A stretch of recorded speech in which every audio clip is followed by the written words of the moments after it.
my name is Tony MacAlpine, and I'll be here with you for the better part of an hour, discussing the finer points of guitar playing and the mechanics of improvisation. I have prepared several exercises and progressions to play over for the purpose of examination. So without further delay, let's begin.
Hammer-ons, hammer-ons, hammer-ons. Everybody does them, everybody loves them. But I just really wasn't satisfied with that a little too much because things start to sound really samey. You know what I mean? Playing the hammer-on like that type of idea. I wanted to get away from that. I wanted to work towards developing more of a creative type sound as applied to the same type of technique. Well, that I tried to make evident in songs like Hundreds of Thousands on the Maximum Security album on Squawk Polygram. Remember that lick? The moving hammer-on. Well, now we're at a new day, and we have to try something else. So exercise number 1 here is introducing the idea of overtones. That real bluesy type sound that you get when you play 2 notes together with distortion. This is not a speed lick, it's more of a tasty type approach.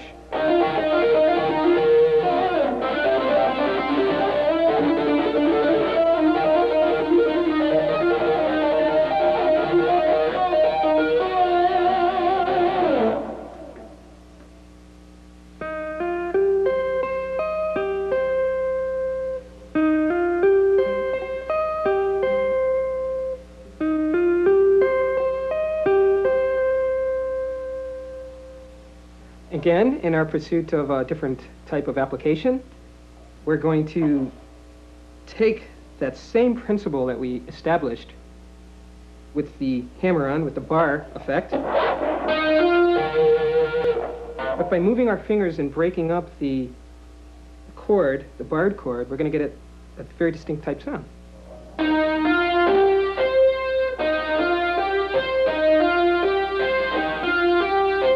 I particularly like this particular lick because I can use this in different places over the neck without dealing with that overtone. And it's a lot easier to move it around.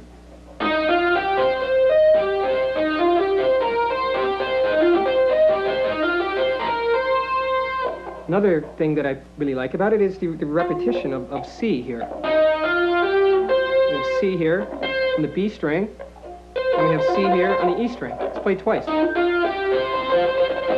Sort of like a saxophone, kind of.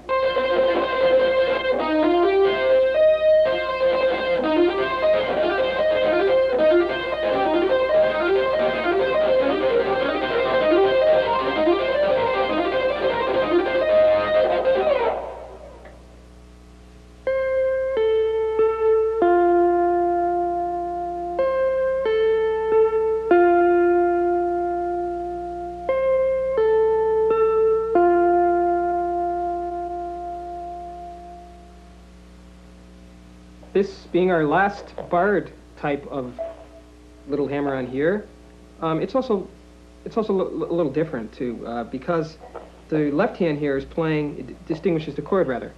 In this case we have D major.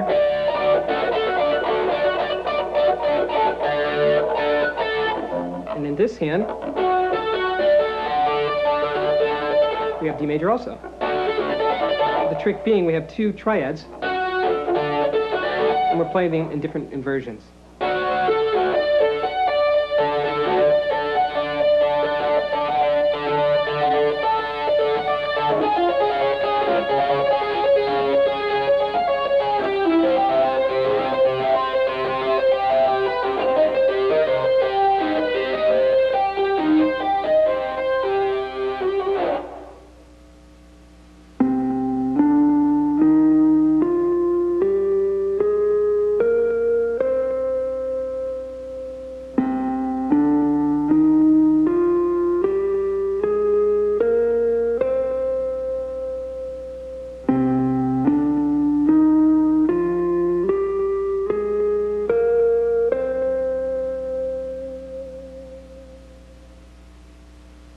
What we have here is a scale, a C minor scale, and we have the octave that I'm tapping,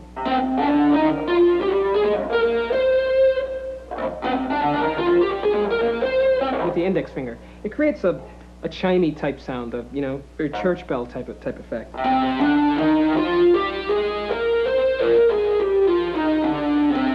I use that, like I think in a song Agrionia on Edge of Insanity.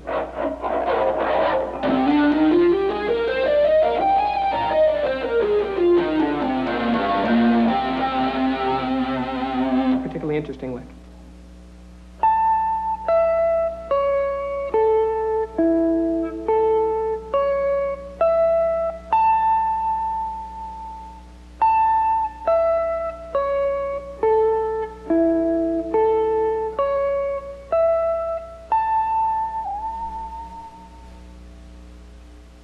Hammer-on is kind of daring because now the left hand is doing all the work and the right hand gets a little bit of a break. The left hand is hammering the arpeggio out, basically.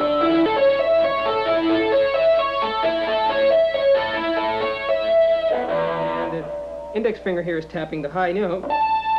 In this case, it's an A, and this is an A major. An A major little hammer-on here. Make it minor, we flat the third tone.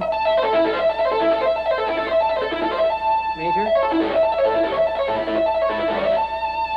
You might remember this little hammer-on in the song The Vision.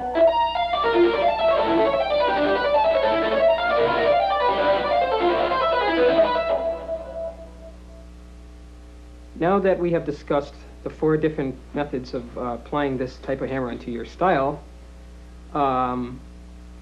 we should really work now towards developing more flexibility in it so that it can become more signature, it can become you. That's very important to do. What I've tried to do in the past is to take the things that I've heard and the things that I've learned, and especially my exposure to classical music when I was very young, when I was 5. I tried to develop that. I tried to make things something that I could relate to others with. There's tons of stuff out there to do that with, especially the contemporary guitar players that are out there today. I mean, you see that a lot. That's why, you know, blues has been around so long, and the hammer-ons have been around so long, and they're probably going to be around a lot longer than you and I are going to be around. So that's important to keep that in mind. The progression that I have coming up, I'm going to definitely approach it as if it's going to be around a lot longer than a minute, but it's not going to be. Okay, it's only about a minute long, but I'm going to try to apply so many different things to it, stretch out a lot of the ideas that I've covered on this neck that I've showed you. It's very important, and let me try to do that.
at the point where we are going to discuss legato.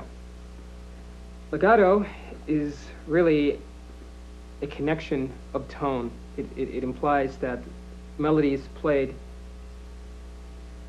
together should be played very smoothly. In other words, if you have a scale, an A major scale, you play the notes very smoothly without any disconnection of one tone to the other. If that happens, what you have is staccato, and we're going for legato. So one of the ways that I achieve that type of sound is by not picking every note. Okay, and with my left hand, I concentrate with a lot of weight on the fingers. Almost as if the fingers are like hammers again.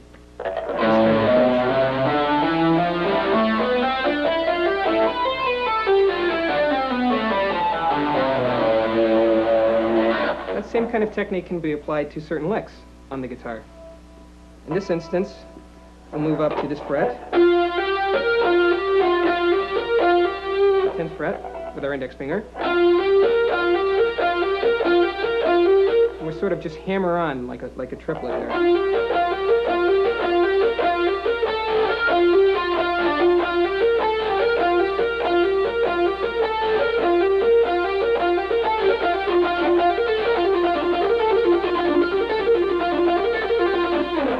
It's a very smooth sounding lick. It's very fluid like. That's because the technique in which I am picking is almost like a reserved type technique. I'm picking one stroke for every 3 notes that I play.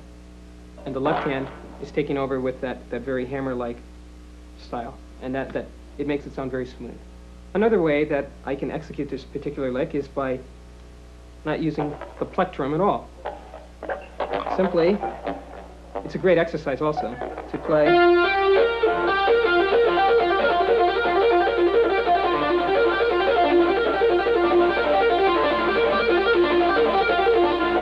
just with your left hand, producing the tones.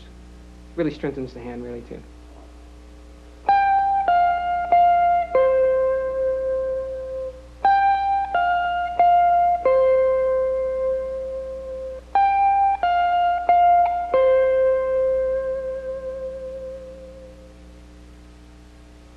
This particular lick is another one of my favorite ones. It encourages you to develop the ability to hammer on separate strings. In this particular exercise, I'm starting on the 15th fret with my second finger, and basically pulling off to the first finger, the index finger, and hammering on the second string. And these notes, you should be able to play these notes with the same volume so that you can hear them repeating. So you hear that repetition. It's very important to get that.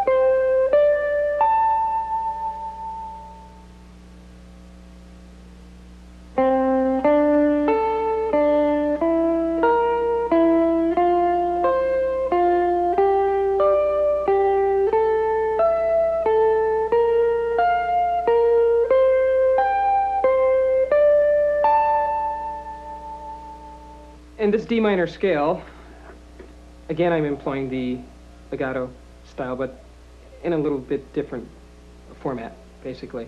I'm sliding from D to E. Each time I encounter D on the various strings, I slide a whole step over.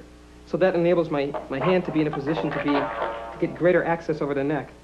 In reality, that's very strong for me because if I'm improvising, if I'm playing over a solo, I'm basically not stuck. I'm not trapped in a box. A lot of times, this enables me to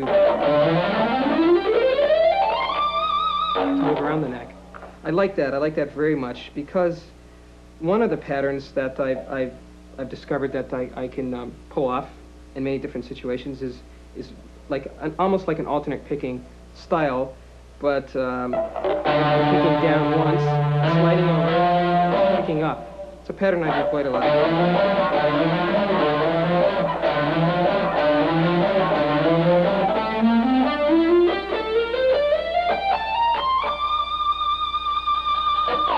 It's a very fluid type sound, and it helps me when I'm improvising.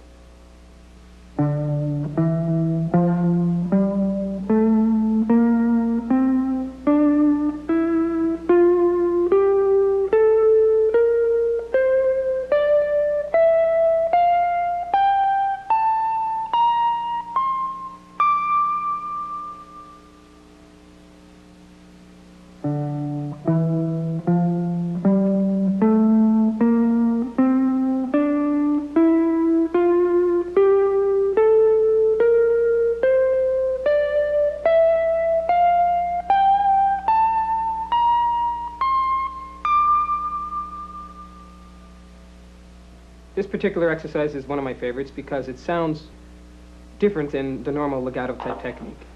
It sounds almost as if you're hammering on notes. But basically we're doing it with one hand. We're doing it with the left hand, which is important. We have this one.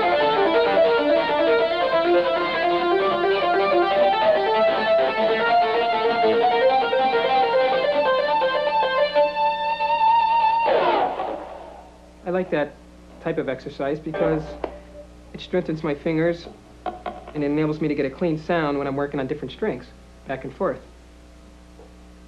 So try that very slow and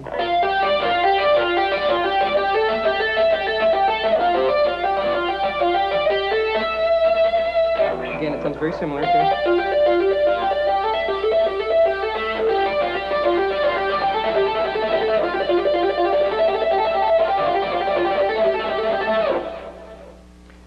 We've just completed 4 of my favorite exercises. With the progression coming up, it's very reminiscent of a song, a solo that I had in Edge of Insanity. It's a hammered-on type solo, very smooth, again, without too much picking. I'm trying to play the notes very cleanly and loud enough so that it sounds as if I've mastered that particular technique. Legato.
Okay, now we're going to move on to arpeggios.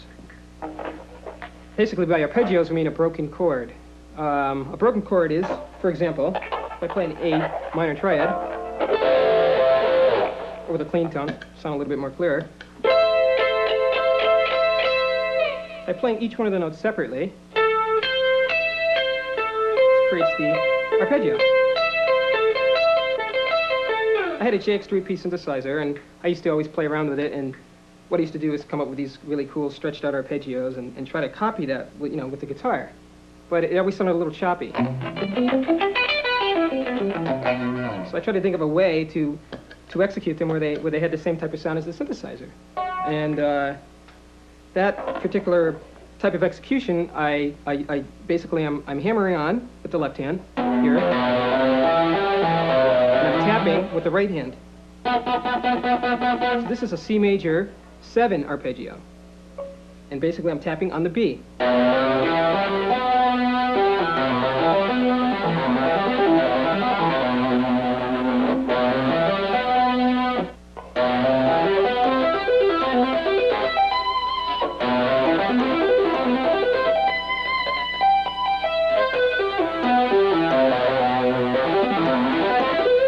The tap acts as a pivot point, much like when you're playing piano and you're playing a scale. Your thumb would come over and enable you to get into different octaves on the keyboard. Well, that's exactly what happens here. I managed to keep that very fluid sound.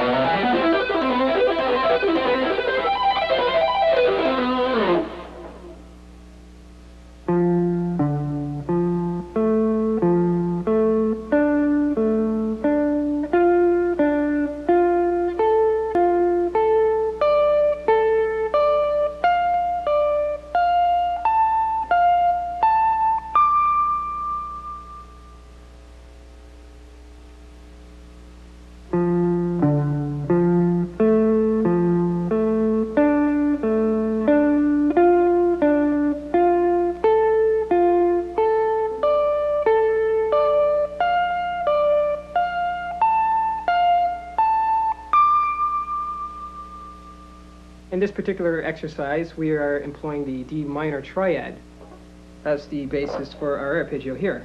By triad, I mean 1, 3, 5 of the D minor scale. 1, 3, 5. The tricky part about this, though, is that I'm hammering on different strings. But I'm employing the same type of pivot point to move around the neck.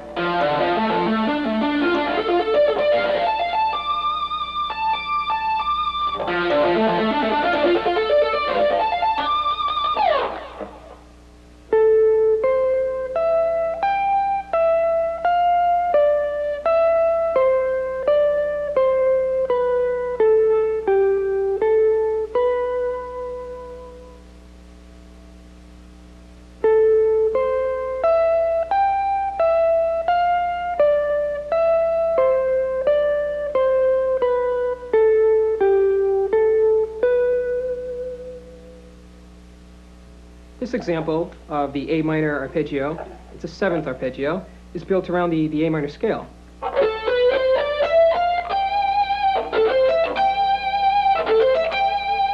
In this particular arpeggio, I am not hammering on anymore, I'm using the pick again in the alternate picking method.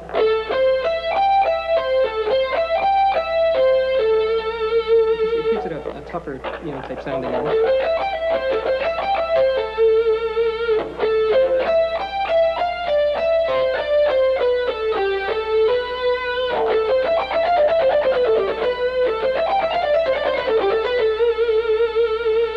It's one of my favorite licks.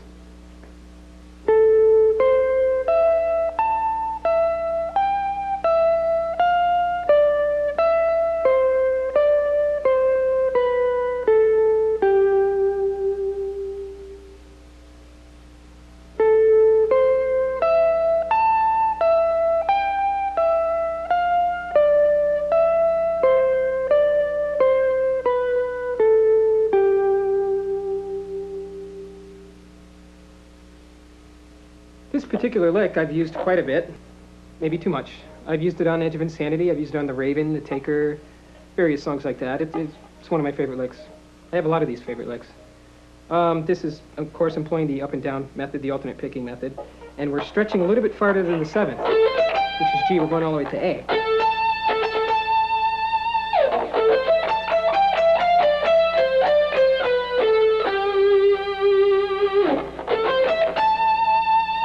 Basically, it gives the arpeggio a fuller sound. It sounds as if you're about to continue somewhere else.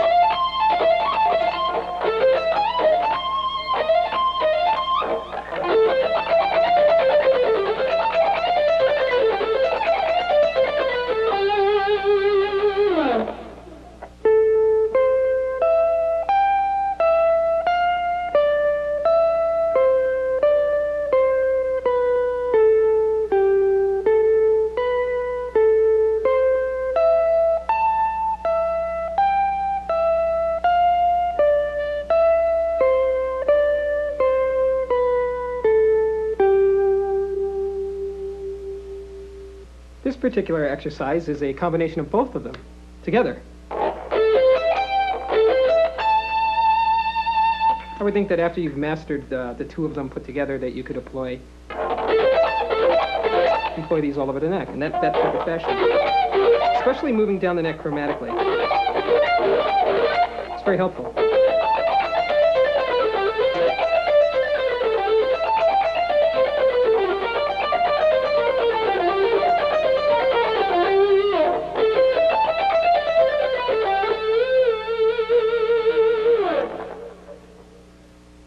Keep in mind that it's very, very important to stress the different styles and really practice those styles so that you can develop a continuity in your playing.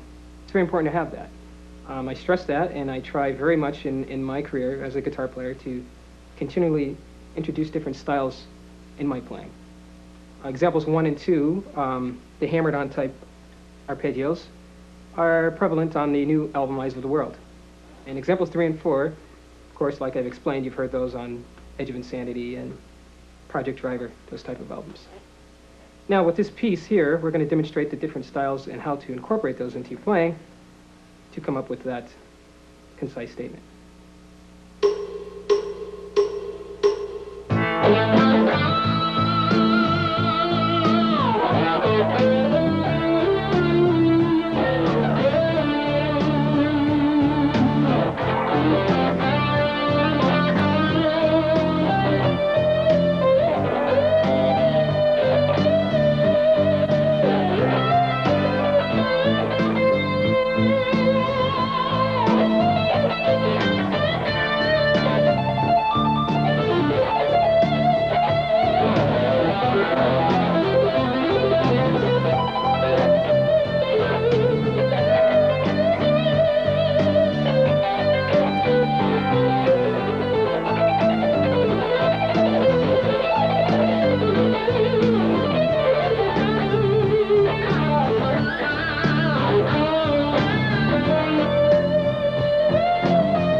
The first exercise that I'm going to begin to examine here is a C minor rotation lick, and it's built around the principles of a C minor scale, played from A flat to A flat.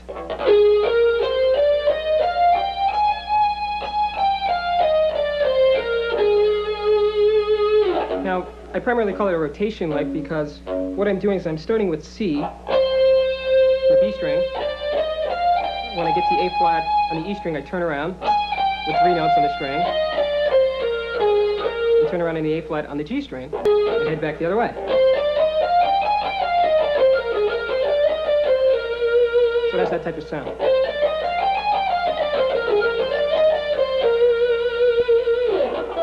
Later on, you can speed the lick up once you develop that type of control.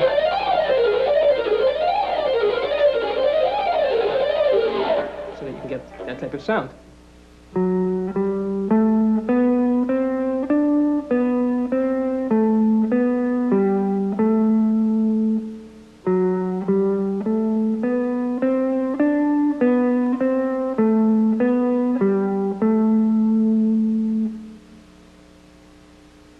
Example number 2 is a rotation lick also. What this employs is the ability to play seconds descending down from the top of the neck, or the top of the strings, the dinner strings, to the bottom.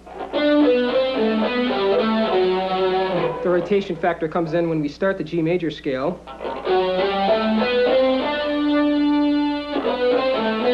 You rotate downward in that fashion.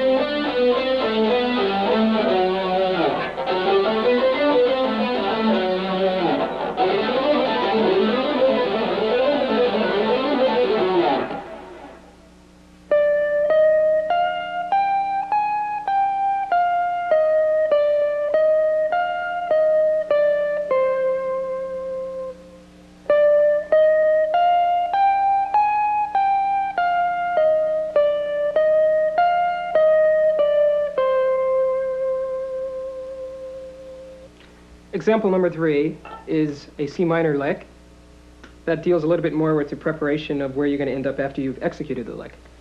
For that purpose, I start with an upstroke.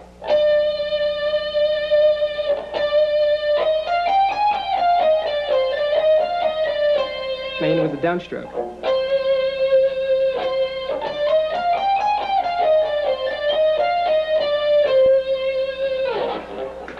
Ending with the downstroke enables me to move on to other licks.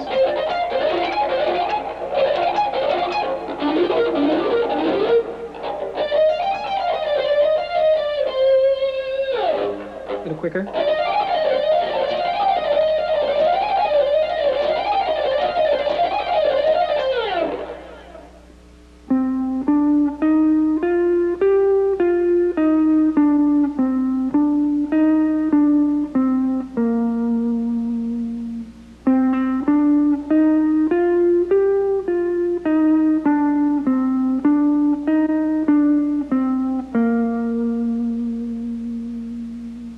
Another example of that particular exercise is to try to employ them on the lower strings of the neck.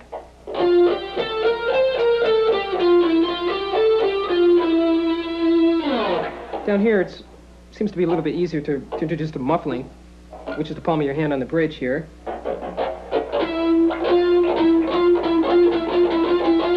Sort of deadens the string. Gives it like a tougher sound.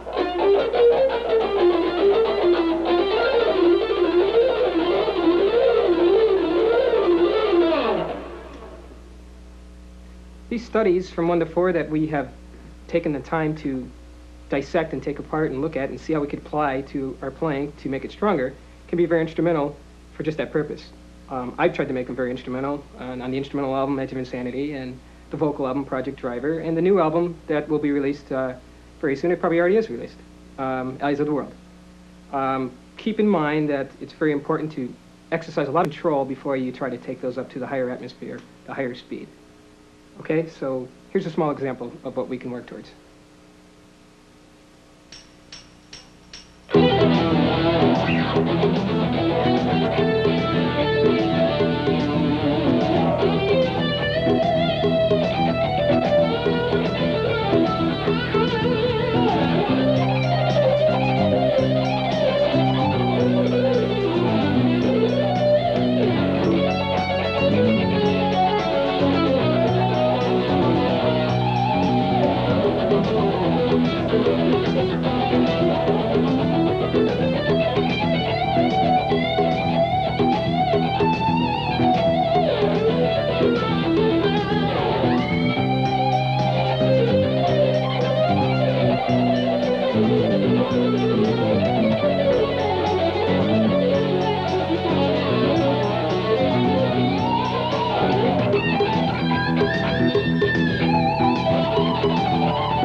Example number 1 introduces the repetitive pattern that I'm incorporating in a chromatic fashion.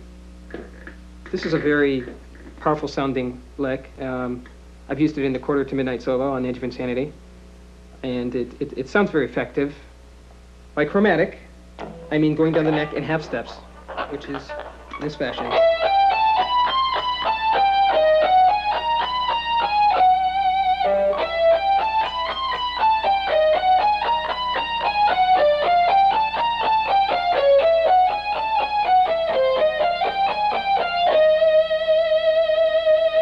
It's almost like a sequence type idea because it's repeating itself, it's repeating the formula as we travel down the neck chromatically.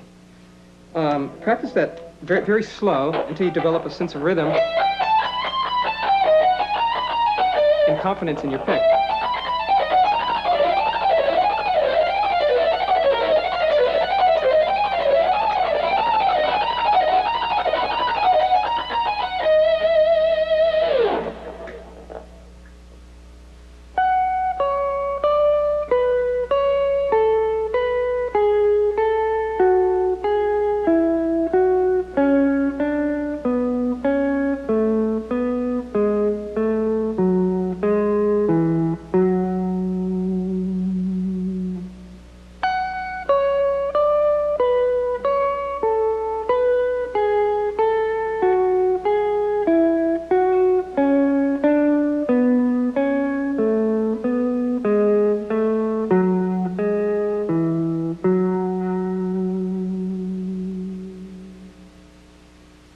Example number 2 continues the theory of repetitive sequence ideas, except in this instance I am not descending down in a chromatic fashion. I'm going down in repeating the same idea in different octaves.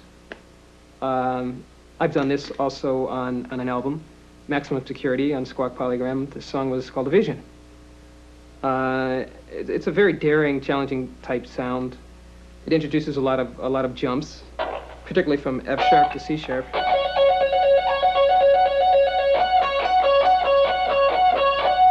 And on this particular exercise, I pick twice in the same direction to minimize the risk of missing that note.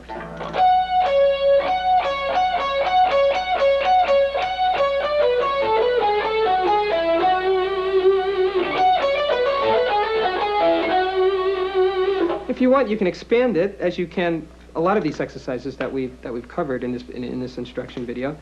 You can expand this an octave lower. Two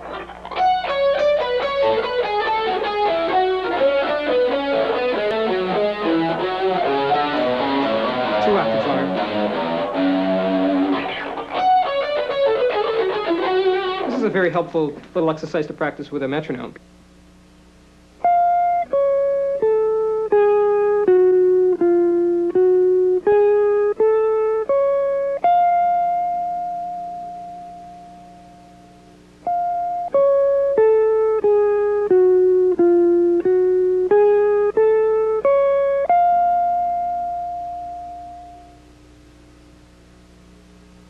This example incorporates the same repetitive type picking pattern, the up and down procedure, alternate picking. This exercise can be played in a chromatic fashion also. One of the things I like primarily about this is that your fingers are working very close together, a lot of close work. Primarily between the B and G string, there's a lot of half steps going on.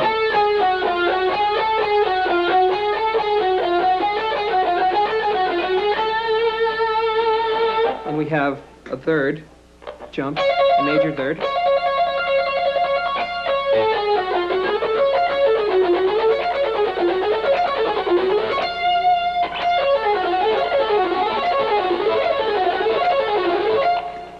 really like that lick. It's a lot of fun. It's really flashy sounding, and I've used that quite a bit to hammer out my style, to make it sound really effective. One of the things that I've worked a lot with this one is a lot of slow work and moving it up the neck instead of descending downward.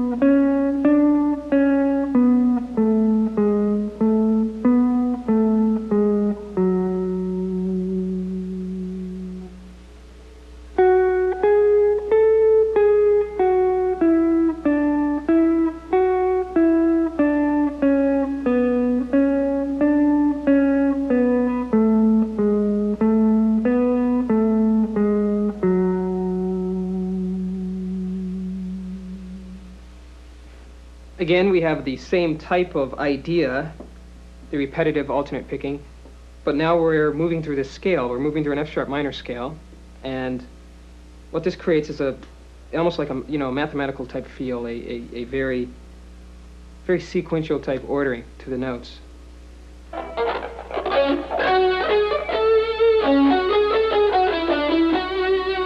We have here the F-sharp minor scale going up to A and turning around and going to D. And then we repeat that same pattern of going up a third and turning around and going to B. Then the G sharp and so on.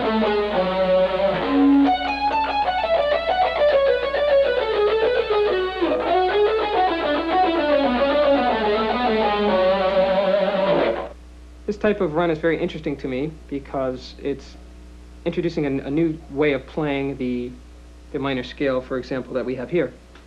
For the purpose of discussion, I have an F-sharp minor scale, of course, and I go up to A, 3 notes. That introduces our sequence idea. Going to D, I do the same pattern again. So we have an F-sharp, on D, on B, and on G-sharp. Played together, it creates a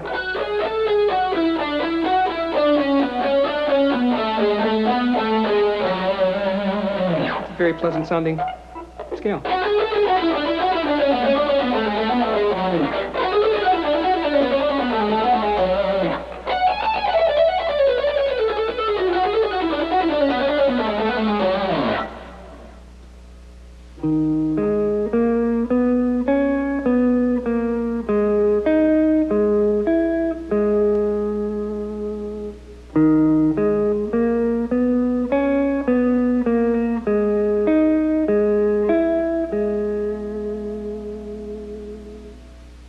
This exercise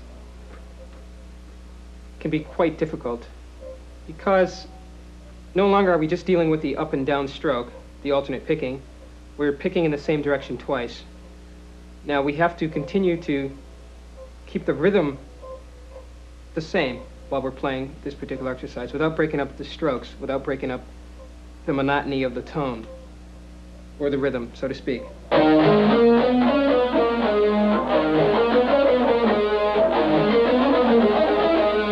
A sharp to B, I'm picking down twice. The rest of the notes are alternate picking patterns.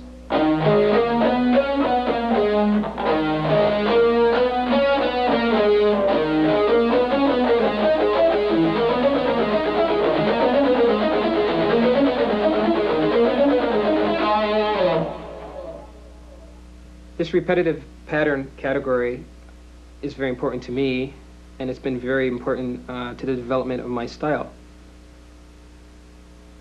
It's been very obvious that I've used it in the instrumental records that I've done because the type of music that I write, it's very classic oriented, and you have to have a strong picked style, especially today, to be able to play that kind of stuff. To develop that kind of stuff, I worked very diligently with it. I worked very slow, and I worked with a metronome, and for hours, just really a lot of slow work, and it really pays off. It gets to the point where you really feel it happening. You don't have to think about it so much. It's just your hand and your mind and your pick and your heart, they all go to the same place. And I think that's what we're really trying to achieve with this video. We're trying to tie in that guitar with what you're thinking and what your heart is saying, so that it's just one plane of thought. I mean, if you have to think too much, or you have to force your hands, or you have to do something that you really can't do that easily, that means you really should slow down and really examine what you're trying to do and develop that control at a slower pace before you try to do something that you're hearing. A lot of times you hear guys that are doing very effective, very fast things, and don't let it fool you, because there's a lot of slow work involved in that kind of stuff. I mean, everybody really sits down and practices very slowly. So I can't overemphasize that. It's very important to have that type of effort applied to your playing. This last progression that I'm going to play to is a great vehicle for that type of thing. There's going to be a lot of alternate picking very quickly, a lot of sequence patterns, and a lot of things that I particularly have enjoyed.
I've been working a lot of my own new musical ideas with my band MacAlpine, and hopefully you'll have a chance to see me on tour in the near future.